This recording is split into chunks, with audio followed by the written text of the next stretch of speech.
Present perfect tense, तो सबसे पहले हम किसी भी टेंस को बनाने के सबसे पहले हम उसको चेक करते हैं या पता लगाते हैं कि कौन सा टेंस है और उसकी क्या पहचान है।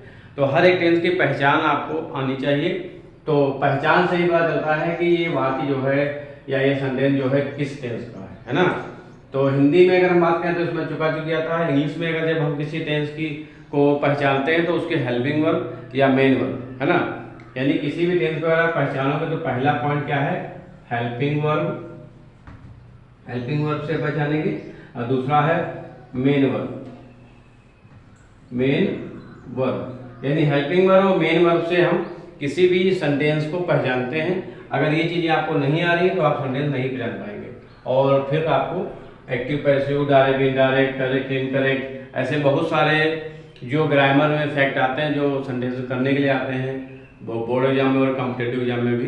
तो वहाँ पर आपको सबसे पहले आपको टेंस पहचानना पड़ता है। जब तक आप टेंस नहीं पहचान पाएंगे तब तक ग्रामर का कोई भी भाग आप कर नहीं पाएंगे। इसीलिए आपको हिंदी और इंग्लिश दोनों में टेंस को पहचानना बहुत इम्पोर्टेंट है। हिंदी में तो हम नॉर्मली जान ही जाते हैं कि ये कौन सा टेंस है, ये कौन सा, लेकिन कन्फ्यूजन होता है इंग्लिश में। अच्छा, इंग्लिश में जब आपको टेंस लर्न है तो कन्फ्यूजन 99% खत्म हो चुका होता है। 1% ये रह जाता है कि जैसे प्रेजेंट इंडेफिनिट टेंस है, पास्ट इंडेफिनिट टेंस है, तो इन टेंसों में प्रॉब्लम ये आती है कि इसमें हेल्पिंग वर्ब जो है हिड रहती, छिपी रहती है, फिर आपको उसमें हेल्पिंग वर्ब मिलती नहीं है, तो वहाँ पर प्रॉब्लम हो जाती है अगर सही ढंग से याद नहीं है तो।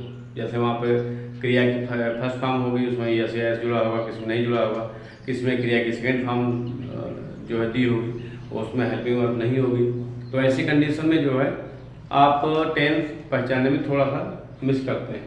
इसलिए ये दो टेंस जो है प्रेजेंट इंडेफिनिट और पास्ट, प्रेजेंट इंडेफिनिट और पास्ट इंडेफिनिट, ये दोनों टेंस आपको बढ़िया से पढ़ने हैं। बाकी तो हेल्पिंग वर्ब के वर्ब के अकॉर्डिंग पहचाने जा सकते हैं। तो देखिए इसमें क्या हम किस तरीके से इसको बनाएंगे। तो देखिए जिन वाक्यों के अंदर, हिंदी वाक्यों की बात कर रहे हैं, जिन वाक्यों के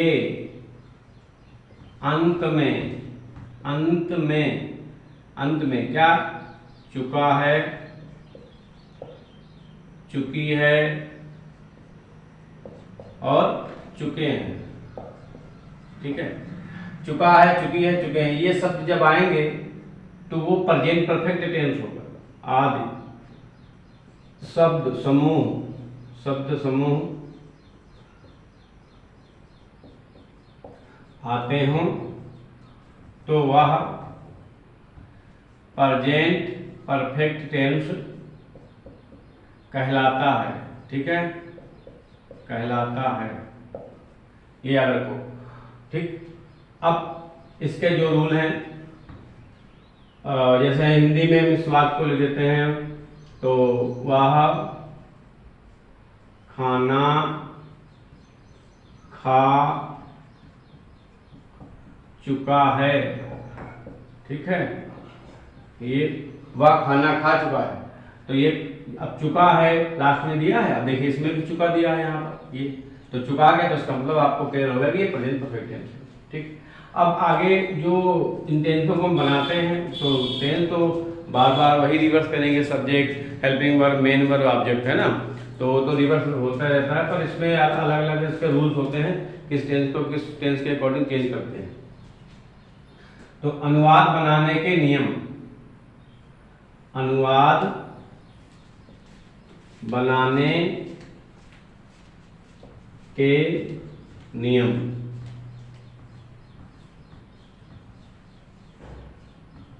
अनुवाद बनाने के नियम अर्थात जो वाक्य दिया है, इसके जो वाक्य आपको हिंदी में मिलेंगे उनको हम कैसे बनाएंगे। तो सबसे पहले आपको हर एक टेंस के हमने बताया, प्रेजेंट परफेक्ट, इसको भी 3 भागों में बनाएंगे। प्रेजेंट इंडेफिनिट को 3 भागों में बनाया था, असर्टिव, इंट्रोगेटिव और नेगेटिव। तो अभी हम लोग चलते हैं असर्टिव में। असर्टिव या अफर्मेटिव, यहाँ पर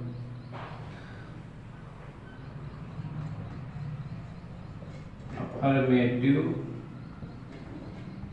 सेंटेंस ठीक है। तो इसके अफर्मेटिव सेंटेंस के जो रूल हैं उस वो सारे रूल एक बार राइट कर लीजिए, बाकी नेगेटिव इंटरोगेटिव के जो फार्मूले को दे देंगे तो उससे बन जाएंगे, लेकिन पहले बेसिक चीजें सीखो। अफर्मेटिव सेंटेंस सबसे पहले क्या होता है इसमें, ही, सी, इट, ये बार बार सब में लिखना होता है क्योंकि ये एक वचन बहुवचन करताओं के साथ अलग अलग हेल्पिंग वर्ब आती हैं, इसलिए ही, सी, इट या कोई नाम, कोई नाम, कोई नाम मतलब किसी का नाम, जैसे आपका नाम है, आपके भाई का नाम है, इस तरीके से किसी का नाम होगा तो एक वचन होता है। ही, सी, इट या कोई नाम एक वचन, एक वचन यानी कि सिंगुलर नंबर, सिंगुलर नंबर के साथ सहायक क्रिया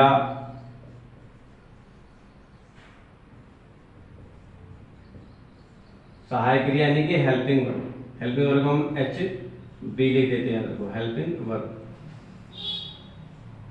हैज तथा क्रिया की यानी कि वर्ब, वर्ब की तीसरी अवस्था, तीसरी अवस्था क्या मतलब हुआ, जो क्रिया की थर्ड फॉर्म होती है, तीसरी अवस्था यानी कि थर्ड फॉर्म। अब ये थर्ड फॉर्म सब में लगेगी, नेगेटिव होगा तो अभी भी उसमें थर्ड फॉर्म का जो होगा, इंट्रागेटिव करेंगे, जो दो टाइप के इंट्रागेटिव होते हैं दोनों में भी थर्ड ही फॉर्म आएगी, ठीक है। तो ये याद माइंड में सेट कर लो कि जितने परफेक्ट हैं उनमें थर्ड फॉर्म का ही प्रयोग किया जाता है, थर्ड फॉर्म, ठीक है। मेन वर्ब यानी क्रिया तीसरी अवस्था थर्ड फॉर्म का प्रयोग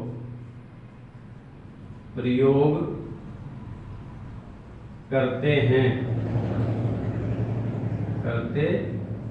ठीक है। तो ये एक वचन का रूल हो गया। अब इसका एक फार्मूला एक वचन का लिख लीजिए यहाँ पे, फार्मूला, ठीक है। सब्जेक्ट प्लस हैज, एक वचन का है formula, has plus have, sorry MB third यानी कि वर्ब की थर्ड फॉर्म प्लस ऑब्जेक्ट, ये हो गया एक वचन का फार्मूला। अब आपके पास एक वचन वाला बात, एक वचन आपको पता है जहां पर एक व्यक्ति की जहां पर प्रेजेंट, एक व्यक्ति को प्रेजेंट दिखाया जाए, जहां पर किसी एक ही व्यक्ति हो तो उसको जो है एक वचन कहा जाता है यानी कि बहुवचन, तो एक वचन। और अगर हम वहां पर बहुत सारे व्यक्ति हैं तो उसको क्या कहा जाएगा, बहुवचन।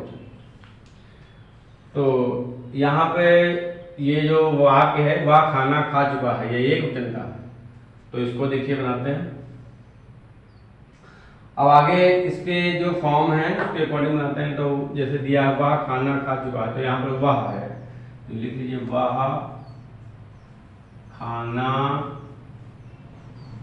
खा चुका है।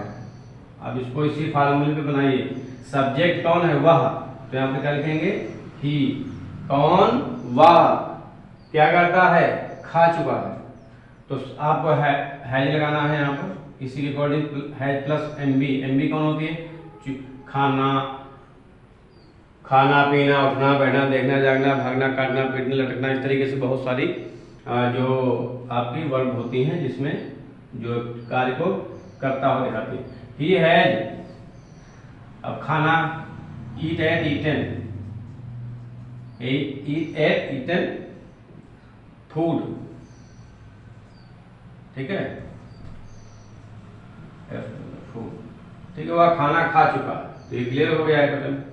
अब हम इसके बहुवचन के नियम देखेंगे। बाकी अपनी जो काका प्रकाशन की a new style of general English या एक्सीलेंट कई ग्रामर की बुकें आती है, उसमें 3 तक कोई आपको मिलेगा और उसमें एक्सरसाइज दी होगी अफर्मेटिव की, नेगेटिव की, इंट्रोगेटिव की, तो उसमें से इस रूल को पढ़ के और उसको जो है बनाते हैं।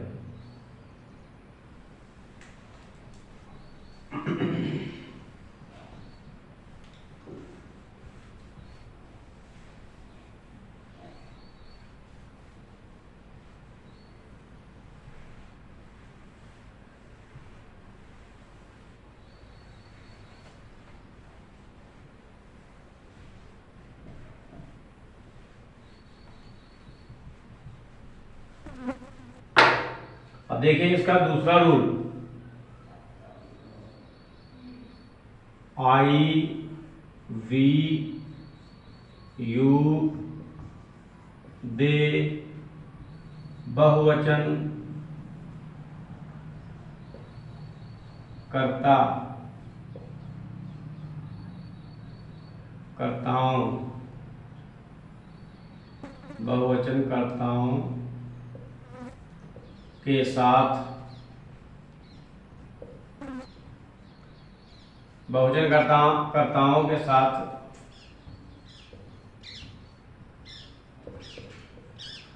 कर्ताओं के साथ सहायक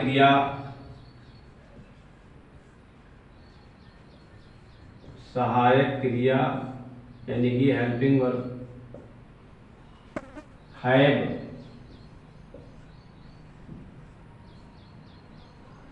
तथा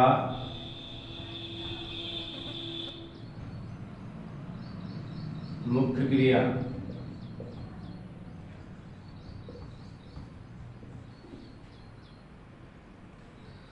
यानी कि एमबी की थर्ड यानी कि तीसरी अवस्था, थर्ड फॉर्म का प्रयोग करेंगे। देखो सबसे पहले ये यहाँ पर थर्ड फॉर्म सेकंड फॉर्म है, ये आपको लर्न करना होगा, वो बुक में दिया होता है। किसी भी ग्रामर की बुक आप पढ़ेंगे तो उसमें फॉर्म दी होती है, first form, second form, third form. तो ये फॉर्म अगर आपको नहीं याद है तब भी इंग्लिश में कुछ नहीं कर पाओगे, कुछ भी सॉल्व ही नहीं होगा। इसलिए जितने भी फॉर्म हैं इनको ज़्यादा से ज़्यादा लर्न करें, इससे एग्जाम में आपको हेल्प मिलेगी। थर्ड फॉर्म का प्रयोग करेंगे, ठीक है। चलिए फार्मूला इसका, subject have MB third form plus object, ये हो गया आपका बहुवचन का फार्मूला, प्रेजेंट परफेक्ट टेंस का बहुवचन वाला ये फार्मूला हो गया आपका। अब हम टेंस इसके बनाते हैं। वे, जैसे मान लो कि यहाँ पर यू है या वी है, आई है, कोई भी इससे आ सकता है। वे खेत में काम कर चुके हैं, काम कर चुके हैं, है ना। यानी कि यहाँ पर काम की समाप्ति दिखाई जा रही है, यानी काम पूरी तरीके से कंप्लीट हो चुका है। तो सबसे पहले आपको यहाँ पर सब्जेक्ट पे जाना, सब्जेक्ट, और इसके पहले बोलना है एक बार जरूर हर टाइम में, कौन, वे, तो वे की इंग्लिश बन जाएगी। जिस स्टूडेंट को बनाने प्रॉब्लम हो वो क्वेश्चन करेगा, कौन, वे, उसके बाद क्या करेंगे, क्या करते हैं, कर रहे हैं, कर चुके हैं। तो आपको पहले हेल्पिंग लगानी है यहाँ पर। अब करना की क्या होती है, करना, डू माने करना, डू डिड डन, ठीक है। डू माने करना होता है, डू, और फिर इसके सेकेंड फॉर्म डिड, और फिर डन। डिड एक हेल्पिंग वर्ब भी है, पर यहाँ पर ये वर्ब के रूप में कार्य करती है, डू डिड डन। तो आपको डन यहाँ पे राइट करना है, done in the field, FIELD, ठीक है। ये आपका कंप्लीट हो गया बहुवचन का सेंटेंस। वे खेत में काम कर चुके हैं, वे घर जा चुके हैं। तो आपको सबसे पहले क्वेश्चनिंग करनी है, कौन, वे, चुके हैं, क्या कर चुके, काम, सॉरी यहाँ पर तो दे हैड डन वर्क, ठीक है। काम कर चुके, कहाँ, खेत में। अब इसकी इंग्लिश लाओ, इन द फील्ड, ठीक है, वह खेत में काम कर चुके हैं। तो ये आपका कंप्लीट हो गया। तो एक वचन वाला फार्मूला, बहुवचन वाले फार्मूले अलग अलग हमने कर दिए, जिससे बनाने में थोड़ा इजी रहे और आप सही ढंग से बना लें।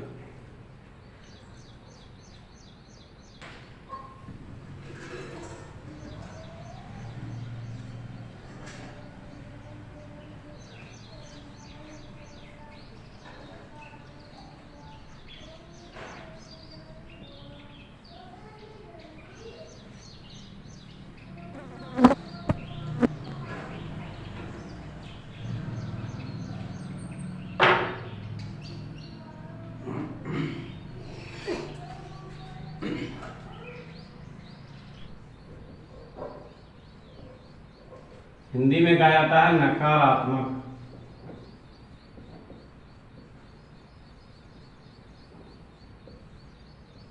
नकारात्मक वाक्य,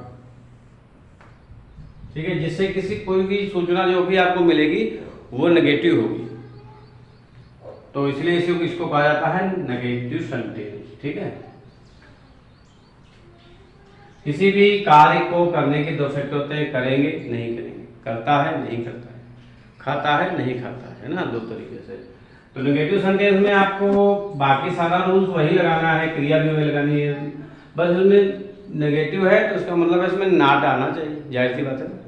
तो नेगेटिव में जो है, अगर आपको हम बता दें एक वचन कर्ता, एक वचन कर्ता अगर आ रहे हैं कौन कौन से, ही सी, तो उसमें एक वचन कर्ता अगर है तो उनके साथ में आपको जो हेल्पिंग वर्ब लगानी है वो लगाना है हैज नॉट, हैज नॉट। ठीक है, एक वचन कर्ता के साथ में अगर नहीं आता है, में नहीं होने पर, ठीक है, यदि किसी वाक्य में नहीं आता है तो उसमें हैज नॉट का प्रयोग करेंगे एक वचन कर्ता में। तो यहां पर इसका फार्मूला है आपका subject plus has not plus MB third form plus object. तो ये आपका हो गया एक वचन का नेगेटिव वाला फार्मूला, जिसमें हैज लगाएंगे। एक वचन कर्ता आपको पता है कौन कौन होते हैं, ही, सी, इट या किसी का नाम, ये एक वचन हो गए। तो जैसे कोई वाक्य आता है कि मोहन घर नहीं जा चुका है। अब मोहन घर नहीं जा चुका है, मोहन एक अकेला इंसान यानी कि एक वचन, तो इसलिए यहां पर सबसे पहले आपको क्या लगाना है, मोहन, मोहन। अब यहां पर सहायक क्रिया क्या, हैज नॉट, फिर मुख्य क्रिया जाना, आना, उठना, बैठना, देखना। तो जाना यानी कि गो, अब गो की तीन फॉर्म होती है। देखिए फर्स्ट क्या होता है, गो, सेकेंड गो वेंट, और थर्ड वर्ब की थर्ड फॉर्म क्या होती है, गॉन। यानी ये तीन फॉर्म होते हैं, आपको ये वाला यूज करना है, गो वेंट गॉन। ठीक है, तो इसमें गॉन लगाइए। Mohan has not gone to home. ठीक है, कौन, मोहन क्या करता है, नहीं जा चुका, कहां, घर, तो घर गई इस बाद में। तो Mohan has not gone to home.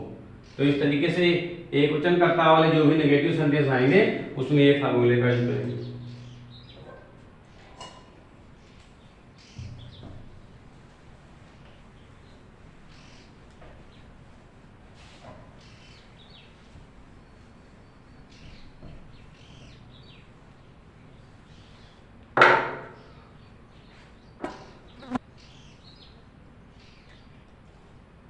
अब इसका जो बहुवचन वाला है, जैसे कि यदि आई बी यू दे, ठीक है, बहुवचन कर्ता में नॉट लगा है के साथ, नॉट नहीं हो तो, ठीक है, यानी कि आई बी यू दे के साथ नहीं होगा, साथ नहीं शब्द का प्रयोग किया गया हो इन कर्ताओं के साथ में,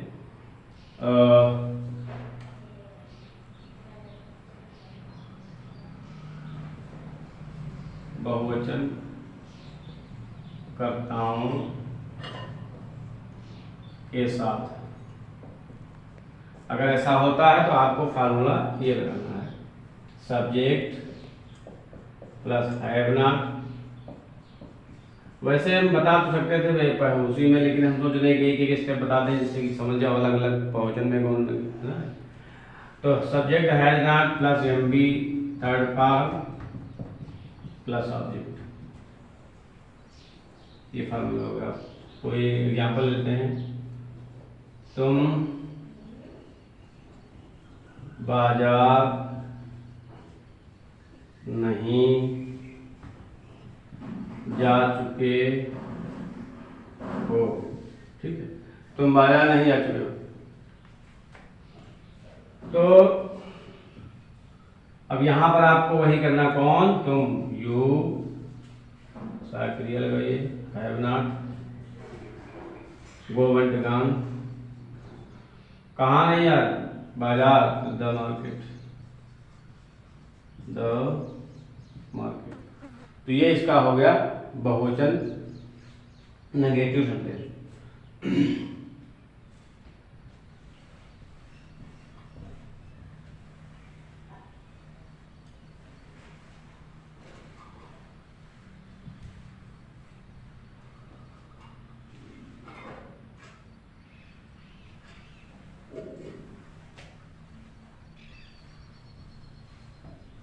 अब इसका जो इंट्रागेटिव सेंटेंस है उसके रूल देखेंगे। इंट्रागेटिव का मतलब होता है प्रश्न सूचक वाक्य।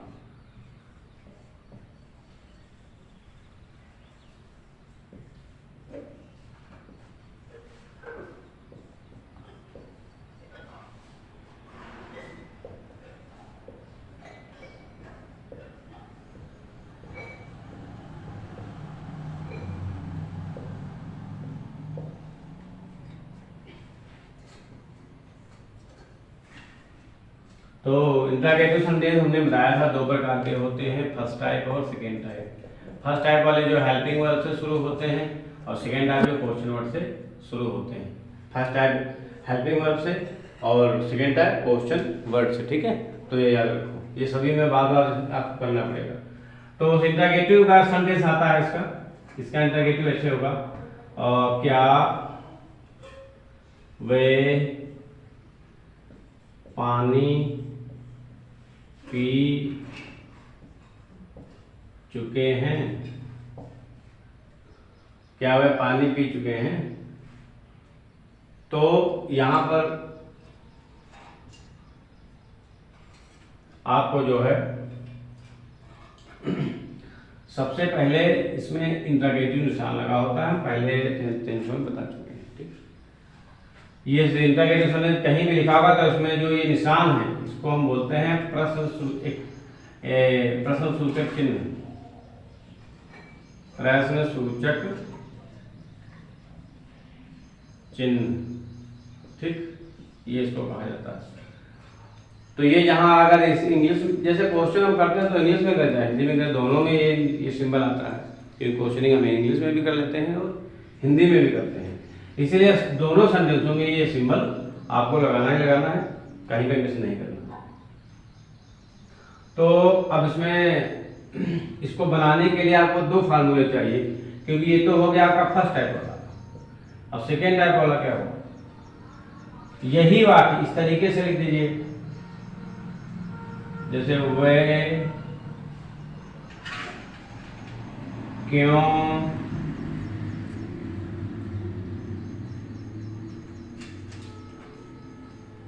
काम कर चुके हैं, ठीक, इसमें भी निशान वही लगेगा। लेकिन इस दोनों टेंसों में अंतर है कि इसमें क्या, क्यों, कहाँ, कैसे शुरू में होता है और उसमें बीच में होता है। इसमें क्या क्या अंग्रेजी नहीं लिखते हैं और उसमें क्या क्या अंग्रेजी लिखते हैं, अर्थात इसमें बीच में जब कोई क्वेश्चन वर्ड आता है तो उसको बाहर ले जाते हैं और उसकी इंग्लिश बना देते हैं। तो ये आपको पहले ही पेज में सीख लेना है, क्योंकि बार बार आपका टाइम वेस्ट होगा और करना वही होता है ना। तो एक बार जो पहला टेंस हमने बताया है प्रेजेंट इंडेफिनिट कंटिन्यूस में, उसमें पूरा बता दिया है किस तरीके से आपको किसकी इंग्लिश किस लिखनी है, किसकी नहीं लिखनी है। तो यहाँ पर देखिए, इसके लिए ये जो वाक्य है इसको कैसे बनाएंगे, इसके लिए फार्मूला देखिए यहाँ पे लिखना है। सबसे पहले हेल्पिंग वर्ब, यानी कि यहाँ पर हेल्पिंग वर्ब लिखी जाएगी। उसके बाद में फिर सब्जेक्ट रहेगा, ठीक है। उसके बाद में एम बी की थर्ड फॉर्म रहेगी और प्लस ऑब्जेक्ट रहेगा और प्लस इंटरगेटिव निशान रहेगा। ये बात हो गई फर्स्ट टाइप के इंट्रागेटिव की, फर्स्ट टाइप, ठीक। सेकेंड टाइप वाले में क्या होता है? सेकेंड टाइप वाले में क्वेश्चन वर्ड यानी क्यू डब्ल्यू, क्यू से क्वेश्चन वर्ड, डब्ल्यू से word, question word plus H B यानी कि हेल्पिंग वर्ब प्लस सब्जेक्ट होता है और प्लस एम बी यानी कि मुख्य क्रिया और प्लस ऑब्जेक्ट, तो और प्लस जो है इंटरगेटिव निशान इसमें लिखता है, इस दोनों में, ठीक है। तो ये आपका हो गया सेकेंड टाइप का फार्मूला इंटरगेटिव का, ये हो गया।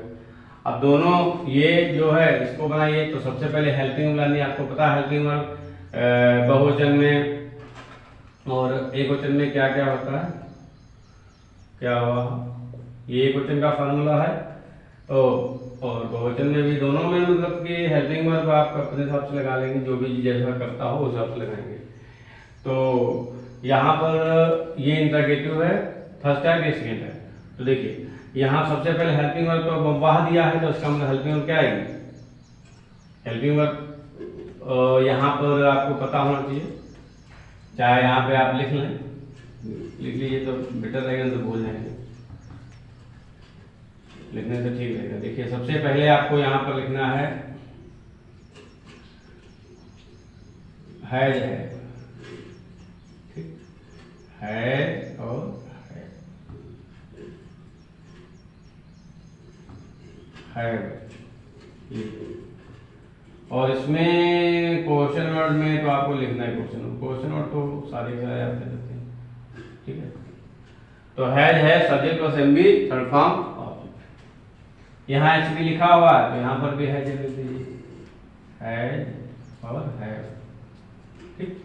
तो यहाँ एक वचन है तो क्या लिखेंगे, हैज, फिर कर्ता की इंग्लिश जिस सब्जेक्ट दिया है, ही, एम बी, पीना, ड्रिंक, ड्रिंक, ड्रैंक वाटर, तो ये हो गया आपका। अब निशान लगा दीजिए लास्ट में।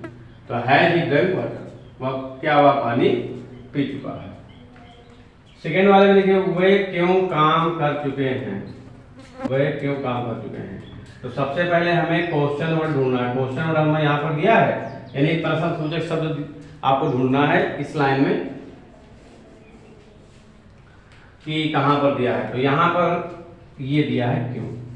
अब प्रश्नसूचक वर्ड कौन कौन होते हैं, जिन बच्चों को नहीं पता है वो लिख लें, क्या, क्यों, कहाँ, कैसे, कौन, है ना, what, why, where, how, who. तो ये सारे के सारे क्या हैं, ये हैं इंट्रागेटिव प्रश्नसूचक शब्द, प्रश्न सूचक शब्द, ठीक है, जो सेकेंड टाइप के इंट्रागेटिव में पाए जाते हैं। तो यहाँ पर इनमें से क्या मिल रहा है, क्यों मिल रहा है, यहाँ पर क्यों, तो उसकी इंग्लिश पहले लिखी वाई, ये होगा क्वेश्चन वर्ड, प्लस है क्या आएगा, कर्ता देखिए बहुवचन है तो है आ जाएगा, है ना, यानी कि वे है तो वे क्या है, बहुवचन करता है, तो उसके लिए क्या लगाएंगे, है। तो भाई अब बाकी का सेंटेंस जो है ऐसे ही बनता है जैसे ऊपर वाला है। तो हैव डन वर्क, ये निशान आपका लग। तो इस तरीके से ये सेंटेंस जो है हम बनाते हैं सेकेंड टाइप और फर्स्ट टाइप वाले। तो ये रूल याद रखिए।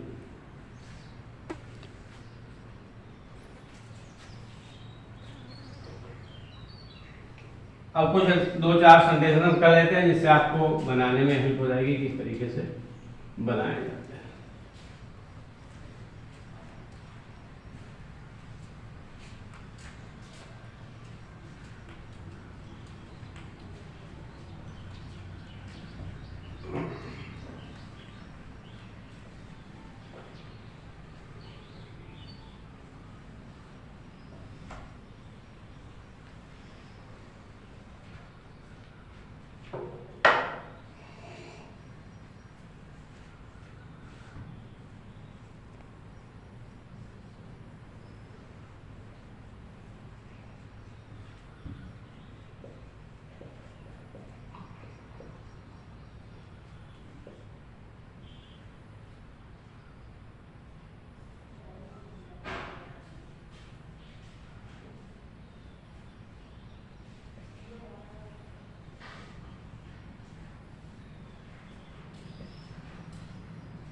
ये सेंटेंस है, तुम स्कूल जा चुके हो, वहाँ पर नहीं चुका है। तो इस तरीके के जो सेंटेंस हैं इसको आप कैसे बनाएंगे? क्या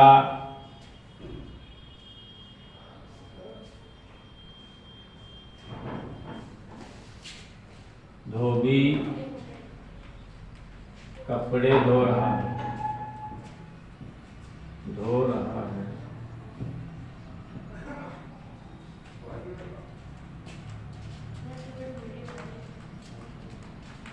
हाँ बेटा। तो इस तरीके से सेंटेंसेस आपके जो दिए जाएंगे तो इसमें जो हेल्पिंग वर्ब का आप यूज करेंगे और बनाएंगे, कमेंट में डालेंगे किस तरीके से कौन सा टेंस बनेगा। तो पहला वाला हम जो है क्लियर कर देते हैं। तो ये आपका नेगेटिव हो गया, ये हो गया इंटरोगेटिव और ये हो गया आपका पॉजिटिव। तो तुम स्कूल जा रहे हो तो सबसे पहले क्वेश्चन क्या होगा? कौन? तुम। तो यहाँ पे यू और हेल्पिंग वर्ब लगा दीजिए हैव गॉन। कहाँ जा रहे हो? School. To the school, gone to school. वह पढ़ नहीं चुका है, ये नेगेटिव हो गया। तो he has not read, interrogative हो गया।